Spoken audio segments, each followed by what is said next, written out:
are three cases. Number one, the Anti-Money Laundering Act. Number two, the Bank Secrecy Law. And number three, the Data Privacy Act. Lahat po kasi yun, may kanya-kanyang penal provision when you disclose confidential matters in an illegal or improper way. Sino naman po ang hinablan ni Attorney Mans Carpio? So the Anti-Money Laundering Council, the BSP, and some members po of the House of Representatives. I discovered something that is going to be really, really helpful if you want to succeed in your work from home. Some members? Yes, some members lang. Can you... At ayan na nga, mga kababayan, mga Kariak PH, sana ay nasa mabuti kayong kalagayan. Napakaganda ng araw na binigay ng ating buong may kapal. Ngayon ay nasa episode 4 na tayo ng ating season 2. Nagtabayanan nyo yung mga susunod na episodes. At saka pwede rin kayong mag-antabay sa susunod na series ng ating Season 2 Special Edition. So, dito mga kababayan, pag-uusapan natin yung nangyari doon sa pagkakaso ni Attorney Mans Carpio. So, yung spokesperson ni Attorney Mans Carpio ay si Attorney Harleen Neal Abayon. Siya ay in-interview ni Attorney Rowena Guanzon sa kanyang programa sa Radyo Agila sa Ganang Mamamayan. So, pakinggan natin at alamin natin kung meron tayong maibibigay na komento. Alam naman natin ang dalawang ito ay parehong abogado. Si Attorney Neal, pinafollow natin yan sa kanyang YouTube channel at napakagaling na mga insights niya doon pagdating sa iba't ibang mga trending na issue na may kinalaman sa mga batas. So, kanya binibigyan ng linaw yung mga usaping legal. At si Attorney Rowena Guanzon naman ay isang badikang abogado at meron siyang master's yata sa Harvard. So, maganda yung magiging takbo ng usapan nila. Tingnan natin kung anong nangyari. Kasi siyempre para sa abogado, ito yung mindset nila about sa current legal issues with regards to the action of Attorney Mans Carpio regarding the said violation that was committed by Bangko Sentral ng Pilipinas allegedly, and the members of some members of the House of Representatives. So let us go to the video. Pakinggan natin. Okay, including pa siya mga kababayan. Natin dito. What could be the problem? Iuusapan natin ang mga pangyayari sa impeachment at lalo na yung paghahabla ni Attorney Mans Carpio, the husband of Vice President Sara, sa AMLA at sa secretariat nito dahil sa kanilang pag-disclose o pagpadala ng mga dokumento ng AMLA sa House Justice Committee in connection with the impeachment. Andito tayo ngayon. We invited a guest who is a son of my old friend, Harleen Abayon of Samar, Northern Samar? Northern Samar. Northern Samar was appointed by President Cory Aquino as Vice Governor. Vice Governor Yeah, when I was initially. mayor. And that's how we became friends. Our colleague and a practicing lawyer and former congressman also of his district in Northern Samar, Attorney Neal Abayon, Yes po. the third. Opo. The third. Oh, welcome, Neil. Thank you, Attorney Guanzon, for having me. So, correct lang ito, ma'am. Party list representative po ako. Oh, party list ka ba? Yes, opo. Okay. Si Attorney Neil, mga tao gusto nilang maintindihan itong bakit naghabla si Attorney Man Scarpio. So, Yes. paki-explain lang po natin.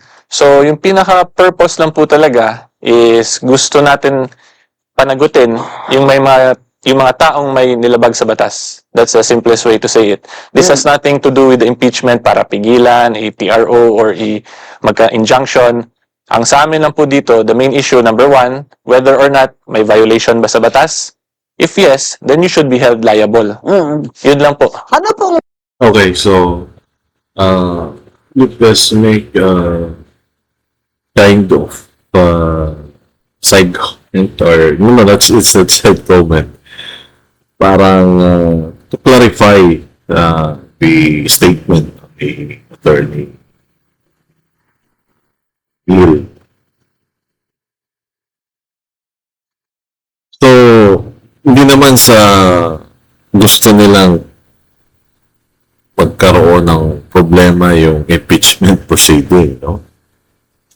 So, dito, we need to be very, what is this, critical, paganahin natin yung, sabihin natin, yung utak natin, no? Kung ilang porsyento yung maximum. Kasi, ang ibig sabihin dito ni Attorney Neil is, kasi may nilabag. Kung walang nilabag, wala naman kaming ipafile. So parang ganun lang yun. Not necessarily na mayroong agenda sila na para pigilan yung impeachment proceeding. Yung nilabas nyo, siguro ito yung pwedeng patuloy na pagpapaliwanag niya already that let's see the video. Inilabas nyo yung video na ito, yung you subpoena in the House Committee on Justice these documents. Pero hindi pa pala yun pwede doon buksan because it's not yet the proper venue, because saan ba yung proper venue? Sa Senate, no? Sa impeachment court. That is just my opinion, no? So I don't know kung yun na nga yung gusto niyang sabihin. violation yon ang nakasaad dyan sa criminal action ni Attorney Man Scarpio? So yung legal basis po namin are three cases. Number one, the Anti-Money Laundering Act. Number two, the Bank Secrecy Law. And number three, the Data Privacy Act. Lahat po kasi yon may kanya-kanyang penal provision when you disclose. Okay, so it's very important na maano natin yon, matandaan natin yon. According to Attorney Neil, yung mga batas na yon na nabanggit, una ay yung Bank Secrecy Law, and then Anti-Money Laundering Act, and then yung isa din na mahalaga is yung Data Privacy Act, tinatawag. So, bawat batas na yan ay may penal provision. Ano ba ibig sabihin ng penal provision? Ibig sabihin, yan ay mayroong kaparusahan na kaukulang parusa ng pagkakakulong. And alam naman natin sa usaping legal, when you have this criminal liability comes with it civil liability, or so-called you have also to be civilly liable, paying a sum of amount for moral damages, no? So, ibig natin sabihin dito, yung three grounds na batas na yon, gusto nilang makamit yung kanilang justice, no, na tinatawag katarungan, kasi nilabag nga yung batas na yun. Nandun yung batas existing. So ito lang naman yung siguro gustong sabihin ni Attorney Neil. Pero baka naman sabihin nyo na ang galing-galing ko, ano? Hindi po mga kababayan. Ano lang po yun. sarili kong opinion yon na siguro ko naman ay lagi akong nakikinig kay attorney ni parang siguro naman meron din naman konting points yun. Ano? So hindi naman natin sinasabi na yun na talaga yun. Kasi syempre, there are still other side of the stories, or if you flip the coin, there's still other face of the coin. Alam naman natin na when it comes to the legal aspect, it's still debatable. The matter, the subject matter is still debatable until the Supreme Court finds its way and solve and give its decision. So we have this so-called hierarchy of Supreme Court and hierarchy of the court in the judiciary branch of the government, and of course sa hierarchy of courts, ang tawag dati sa Supreme Court, yung tinatawag natin na the court of last resort. Sige, puntahan natin yung yung video. Those confidential matters in an illegal or improper way. Sino naman po ang hinabla ni Attorney Mans Carpio? So the Anti-Money Laundering Council, the BSP, and some members po of the House of Representatives. Some members? Yes, some members. Okay, so tatlo yung kinasuhan ni Attorney Mans Carpio, no? Yung Bangko Sentral ng Pilipinas, siguro, yung Governor, Bangko Sentral, and then yung Anti-Money Laundering Act Council, di ba? Yung bumubuo ng council dyan. And kasi sila siguro yung nagbigay ng mga documents na ito. And then yung mga nagsubpina sa House of Representatives, siguro dyan sa Justice Committee ng House of Representatives. Sige. Can you cite a few? Si Congresswoman De Lima, Congressman Jokno, among others. Bakit si Luis Tro wala? Si Congresswoman Luis Tro is also included. Oo, syempre, favorite namin yun eh. Si Congresswoman Luis Tro. Okay, so nabanggit dito ni Atty. And then sabi niya, kasali din si Congresswoman Luis Tro. Siya kasi yung chairman ng Committee on Justice House of Representatives. So those are the persons na kinasuhan ni Atty. Mans Carpio. Okay. Talaga, siya ang due process queen. Kailangan ho kasi maninaw sa mga tao na ano naman kaya ang kinalaman dito ni Atty. Mans Carpio sa impeachment? Bakit po siya nasali dito sa mga sabpina ng committee ni Luis Tro? So yun nga rin po yung issue talaga kasi si Attorney Mans is a very private individual, He's a practicing lawyer. practicing lawyer, and he is, number one, not an impeachable officer. Number two, if you look at him from the start of the public office career po ni VP Sara, he is a very low-profile individual. Oo. In other words, he performed earnest efforts to maintain his privacy. Yes. So hindi siya classified as a public figure na pwede na lang basta-basta isama on public issues. Oo. Tapos, he ang maintained ginawa nila sa House Committee ay sinabpina nila ang Yes. AMLAC. Yes. The Anti-Money Laundering Council na mag-submit ng anong mga records ang sinabit sa kanila sa Well, investigation sa impeachment. So, So, parang binabanggit dito ni Atty. Na naging defense ni Atty. Mans Carpio yung pagiging private ng kanyang pamumuhay. Sa kabila ng kahit na siya ay asawa ng Vice President. No?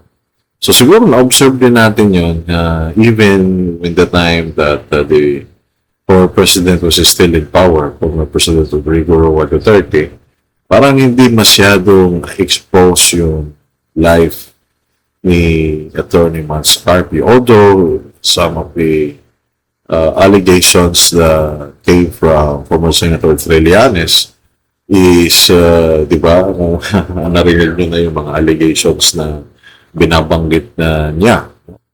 But despite of all of this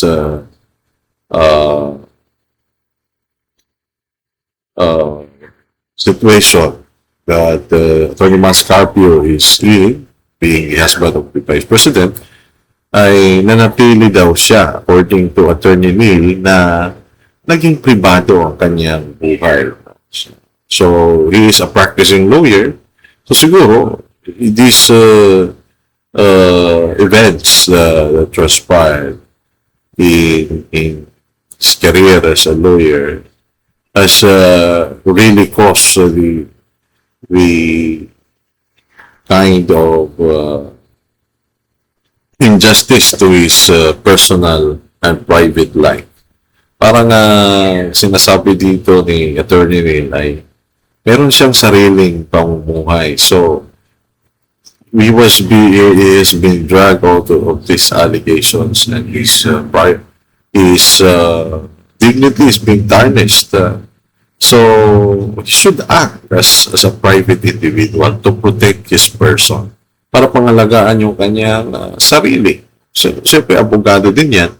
Siguro talagang magkakaroon ng usapin sa paglilinaw kung ano yung mga gusto niyang makuha ng hustisya. Kaya siguro nagsampa siya ng kaso. Okay, let's go back to the video. Allegedly, yung in-explain po or yung sinabmit ng AMLAC ay yung mga financial transactions daw po. So I say allegedly kasi up to date, wala pa kaming official receipt. Oh, walang kopya. Nung- Ang ano pa, nasasandal, AMLAC report walang na yun. kopya. Ito yung sinasabi ko lagi na hindi natututo itong House Committee at si Congresswoman Luistro. Kasi sa first na impeachment ruling ng Supreme Court, Very important na siguro bigyan mo ng kopya yung respondent or yung involved party kasi halimbawa sila yung inaakusahan mo. Paano nila maididepensa yung sarili nila na kopya? Pero siguro sa kabila, allegations nila, hindi pa kayo pwedeng bigyan ng kopya. Hindi pa ito proper forum. Pag doon na sa Senado, pwede kayo bigyan ng kopya. Diba? So, nakakalito siya minsan. Kasi, mga abogado din yan sila, diba? So, kanya-kanya yan, no? So, kaya nga, meron tayong judge kasi ang legal issues, dalawang bagay yan. It's always two-faced, like a coin. But if the issue is brought to the attention of the court, and of course, there is a judge, siya yung magpapasya kung ano yung gagawin. Afterwards, pag nagkaroon na ng pagpapasya yung hukom, saka pa lamang mariresolve yung issue. Diba, pag hindi pa kontento yung isang partido, pwede pang i-apila, no? So, you have, after the original trial court, you have the Court of Appeals, you have the Supreme Court, parang ganun yung pa dyan.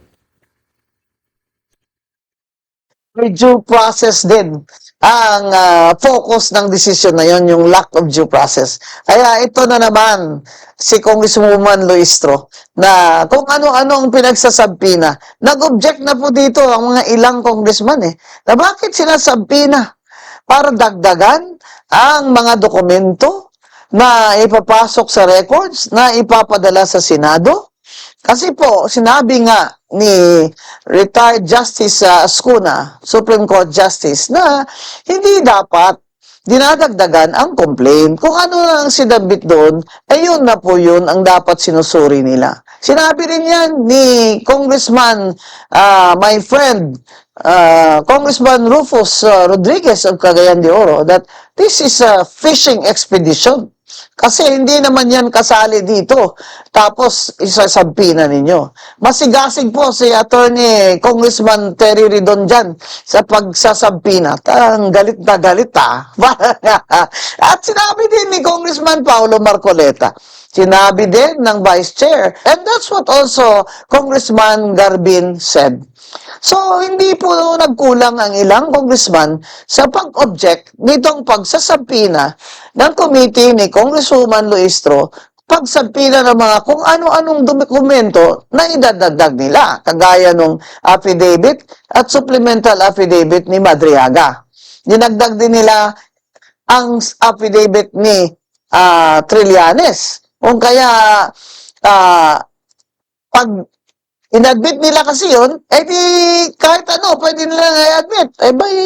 Pati yung menu ng binagoongang baboy dyan, baka pwede nyo nang i-admit. Ano bang ginagamit na rules of court dyan sa Justice Committee? At kung ano lang ang gusto nila, yun na yun. Whatever they can think of to make matters worse for the Vice President, which is precisely why I am saying that again, they are tinkering with the constitutional requirement of due process. And then when the Vice President went up again to the Supreme Court to question Kaya parang may nakalusot na ano sa vocabulary natin yung tinkering na tinatawag.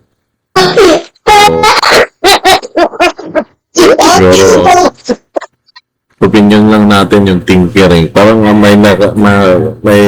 na-relate ko lang yung tinkering na yun. Hindi yan siguro yung nag-iisip ka na tinkering. Tinkering, hindi sabihin kinakalikot yun sa Tagalog. So, kasi mayroon akong nilalarong larong games.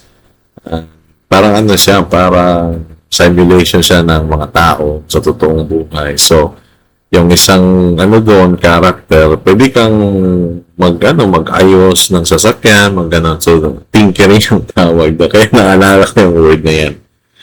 Pasensya na kayo mga kababayan kasi sinasapatan ko na yung oras. Baka hindi tayo sumakto. But anyway, matagal pa yung baka naman sumobra tayo. Tuloy tayo. Pasensya na kayo mga kababayan, baka yung iba gustong manood talaga ng interview, pero siyempre, yung kagandahan sa ating channel, maaliw kayo, di ba? Kasi kung puro lang yung na yan, maboboring kayo, idilipat nyo. Pero dito sa channel natin, magbibigay tayo ng insights. Kaya, para naman kahit paano hindi kayo masyadong mabored, di ba? So, that's really the purpose of having this talk show or commentary show, okay? this impeachment proceeding, sasabihin lang, ba't ka natatakot kung wala kang tinatago? Kayo naman, parang naman kayong hindi abogado dyan. Tayo mga abogado, pag may violation ng konstitusyon, akyat, bakit ano naman ang masama kung siya ay pumunta ng Supreme Court? Hindi po ba ang Supreme Court ay ang final arbiter? Hindi po ba? Pag sinabi niyo po, may kasalanan, kaya ayaw niyang ipaproceed dito. Hindi po. Nakita ko sa video si Vice President Sara, sabi niya, go ahead. Siguro, mga kababayan, bakit binabanggit ito ni Atty. Rowena Guanzon na sa Supreme Court kaagad? Kasi siguro, this is a direct a connection with an issue, a kind of issue na may kinalaman sa paglabag sa isang batas, no? So, I don't really exactly know kung bakit ito binanggit ni Atty. Rowena Guanzon na the case should directly be addressed to the Supreme Court. Kasi kung may isang issue na constitutional, then I really just forget the other details. But doon sa mga allegations sa pagdamay sa mga accounts na ito is we're talking about impeachment case, no? So impeachment is a kind of constitutional issue. So kaya siguro diretso sa Supreme Court because ang pinagmula naman ito ay yung impeachment initial or sinasabi natin preliminary proceedings dyan sa House of Representatives. Kaya siguro. Yap nyo na. Ako, ang tingin ko dyan, kung ganito lang din, na kung ano lang ang gusto nyo, gagawin nyo, sige, gawin nyo na lahat. Gawin nyo na lahat para maakyat nyo na yan sa Senado at doon na mag-trial at doon na mga abogado ni Vice President Sara ang pwedeng magtanggol sa kanya at mag-present ng kanilang ebidensya. Hindi ba, Attorney Bayon, na si Congressman Paolo Marcoleta ay nagsalita kanina sa hearing? Nakita ko nga. po yung Anong manifestation. sabi niya? Okay, so mga kababayan, parang nagbotohan na yata dyan yung Justice Committee, tapos parang nandun na sa plenaryo, tapos pinagbotohan na nila para iakyat na yan sa Senado. Para kasi, ang ano dyan, kahit na siguro ang ibang mga DDS din at ibang mga pro-admin na supporters, gusto na nilang matuloy na yan kasi matagal ng issue yan, no? So gusto nila malaman kung paninira na talaga. And of course, the impeachment court, yung Senate, as they convey themselves as an impeachment court, mag-iingat din yan sila because they have their political careers.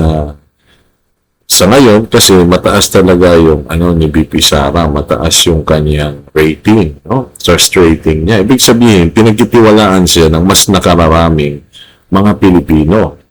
Kaya, although political body yung Senate, when they convene into an impeachment court, siguro maniniwala tayo na kahit papano ay ang mga actions ng mga senator judge ay magiging naman, impartial, no? So, hindi naman natin hinuhusgahan yun kaagad, no? Mga kababayan, napaka-importante na mayroon pa rin tayo pagtitiwala. There is this assumption na ito, buboto, di ba, na na ito, inaano na yan ng mga DDS, na ito, pro-impeachment, ito, anti-pro.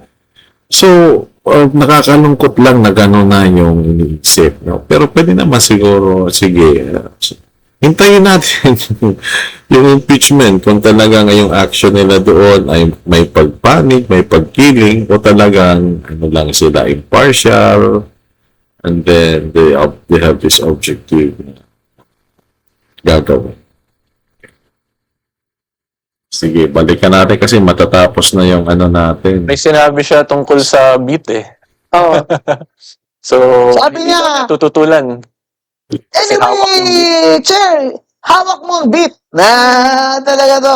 Hawak ko ang beat, hawak mo ang beat. Hawak mo naman ang beat eh. Di ba? Kaya, todo mo na. Sinasabi ni Congressman Paolo Marcoleta, buksan nyo na yung kahon na yan. Buksan mo na ang kahon para malaman na natin talaga kung ano ba talaga ang laman niyan. Dahil alam naman ninyo, ang BIR nga ay ayaw nga magbukas ng kahon. Dahil that is the BIR believes that it will violate the Bank Secrecy Law. Or, ITR ito. NIRC. Yes, ITR. The National Internal Revenue Code. Yes. So that's against the law. Yung ITR na yan, that is not for public consumption. Hindi ba, attorney? Yeah. Oo, kaya ayaw ng BIR. Pero sinabi na nila, dalhin nyo dito yan. Di nila sa kahon. Oh, ngayon, ayaw ng BIR buksan. Anong nangyari dun sa hearing, attorney? Wala kasi ako dun eh. Yung nagka-voting po, the majority voted to not open it. O, kita mo? Ba't ayaw nyo buksan? Natatakish ba kayo? Ano? O, di ba? Eh, bakit takot kayo? Dapat buksan nyo kung hindi kayo natatakot na tama yung ginagawa nyo. Kumbaga, the shoe is now on the other foot. May I add something? Yung isa sa Okay, bago ka at paninila ka muna, ha? Iilan muna kita, paninja ka na. Hindi naman sa nagmamagaling, ano lang to. Kung lang tayo sabihin dito na, baka naman, okay, ano kasi yan, ang gusto sabihin siguro ni Ma'am Rowena Guanzon, Attorney Rowena Guanzon, na bakit natatakot kayo kung ganyan din lang naman? Sinugpinan nyo na, no? Well, siguro ang dyan is, naisip din nila yan na may legal na consequence yan. Kaya siguro, kung kailangan niyang buksan, baka doon na sa impeachment court. Doon na siguro. Kasi dyan, wala rin naman mangyayari dyan. Yun nga, yung sinasabi ng mga DDS, file by publicity. Hindi mo dyan ma-impeach si Vice President doon sa Senate. Doon yung proper na lugar para i-impeach. No? So dyan, maghanap lang kayo ng probable cause. According to Attorney Neil, it is just a minimum evidentiary requirement. Ay nako mga kababayan, still 6 minutes na lang tayo, yung maximum time kasi natin When you dito. disclose confidential matters in an illegal or improper way. Sino naman po ang hinabla ni Attorney Mans Carpio? So Ang gusto nila, yun. Sabi hindi niya- lang natututulan. Kasi hawak yung Anyway, Chair, hawak mo ang beat. Ang kahon. Oh, ngayon, ayaw ng BIR buksan. Anong nangyari? Yan. prior to the April 22 hearing pa. Kumbaga, the shoe is now on the other foot. May I add something? Attorney? Yung isa sa congressman, nabasa po namin yung statement, yung sinabi niya is out of caution na sa Senate na lang daw gawin. So yun lang din naman po yung sinasabi namin to begin with. We sent them cautionary letters actually Yan. prior to the April 22 hearing pa. Anong sinabi niyo doon sa letters? To be more on the cautious side due to confidentiality laws.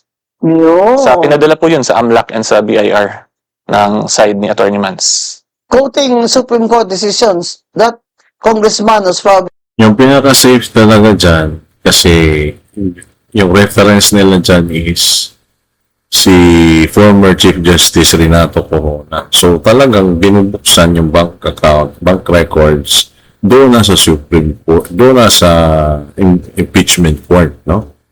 So, siguro naisip nila na mas safe tayo doon. Baka kasuhan tayo di ba? So, hindi naman tayo walang alam na may existing na batas. So, kahit nga hindi natin alam, di ba, ignorance of the law excuses no one. And sila yung gumagawa sila ng mga batas. So, di ba, you should have a more kind of action that would at least be diligent enough according to the position that you hold, according to the power that you hold and you wield. Diba? Kasi that is tantamount already to abuse of power and authority if you go beyond what is given. There is always a limit set by these rules, these laws, and of course the Constitution. a lawyer said, we have to, I am erring on the side of caution. This time po sa BIR. Pero unfortunately, dun sa AMLAC, iba pa yung position nila dun. Nagawa na. Nagawa na eh. Binuksan nila. Yung sa AMLAC po, di ba? Yung sa April 22, they disclosed it. Oo. Pero ngayon, sa BIR, they are now more on the cautious side. Oo. Alam mo, tama talaga na binabatikos natin sila eh. Kasi pag walang batikos, talagang akala ng mga ito sila ng pinakamagaling eh. O ano, ito yung boto. Kanina, attorneys. 6 votes, yes. Buksan ang kahon. 38 votes, wag buksan ang kahon. At walang nag-abstain. Sino po ba yung 6 na buksan? Siguro yung action na yan sa ano lang natin, sa opinion lang natin at sa palagay lang natin. Baka naisip nila na siyempre nag-file na ng kaso si Atty. Mascarpio. So, it's more a serious matter na hindi na tayo dito parang, di ba, optics na ano. So, naisip siguro na we have limits. Di ba? The law will at least have a reach on our persons. There is this long arm of the law that can reach us even if we are already lawmakers. Kasi nga, yung pagkakaroon natin ng kamalayan, di ba, mga kababayan. Kaya na pag-usapan na, napakaganda ng usapan. Sayang at hindi natin matatapos, mga kababayan. Ubus na po yung oras. And siguro yung comment kung magkaroon tayo ng part of the same discussion. Kasi sa ko dito sa video nila, isang video lang na feature, kalahati pa lang, of the 23 minutes, ay meron pa lang tayong 10 minutes na reactionan. So,